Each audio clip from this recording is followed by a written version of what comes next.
বাহারি ফলের সমারোহ দেখতে ভিড় করছেন অনেকে। এই মুহূর্তে জেলা কৃষি অফিস চত্বরে আছেন রিপোর্টার এম আর রকি। সরাসরি যাচ্ছি তার কাছে।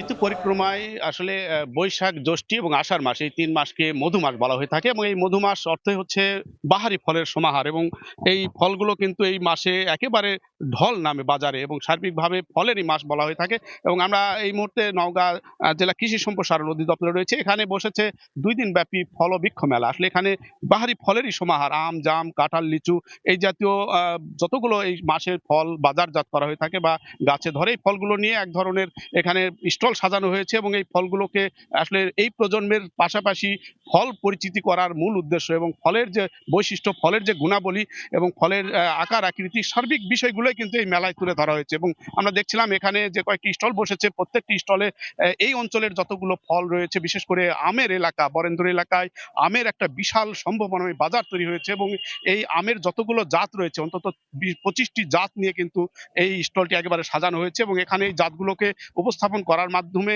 এখানকার একদিকে যেমন এই আমের যে বৈশিষ্ট্য এবং এই আম বাণিজ্যিকের যে একটা অর্থনৈতিক বড় বাজার রয়েছে, এই বিষয়গুলো তুলে ধরেছেন। পাশাপাশি ২ দিন ব্যাপী এই মেলার যে তাৎপর্য, ফল নিয়ে এক ধরনের এই অঞ্চলের বড় ধরনের কিন্তু অর্থনৈতিক কারবারে জড়িয়ে রয়েছে এলাকার মানুষ এবং এই বাজার ব্যবস্থাপনাকে টেকসই করে তোলার জন্যই এই মেলার মূল উদ্দেশ্য। এবং আমরা দেখছিলাম জেলা কৃষি সম্প্রসারণ অধিদপ্তরের পক্ষ থেকে জানানো হয়েছে এবছর এই জেলায় শুধুমাত্র আমেরই জাতের যে যতগুলো জাত আছে অন্তত ৩০টি জাত নিয়ে কিন্তু এই স্টলগুলো সাজানো হয়েছে এবং এই আমের বড় একটি বাজার এবং এই বাজারে প্রায় এবার প্রায় ৪ লাখ মেট্রিক টন আম উৎপাদন হবে এই জেলায় এবং এই আমগুলো কিন্তু ধাপে ধাপে বাজারে আসছে এবং এই বাজারজাত করার পাশাপাশি এই মাসের যতগুলো ফলের গুণাবলী রয়েছে এবং ফলকে কিভাবে চাষ করা যায় এবং ফলের যে বৈশিষ্ট্যগুলো কৃষক এবং কৃষি সম্প্রসারণের একটা সম্পর্ক তৈরির লক্ষ্য নিয়েই কিন্তু এই মেলাটার বা উদ্দেশ্য এখানকার কৃষি সম্প্রসারণ জানিয়েছে।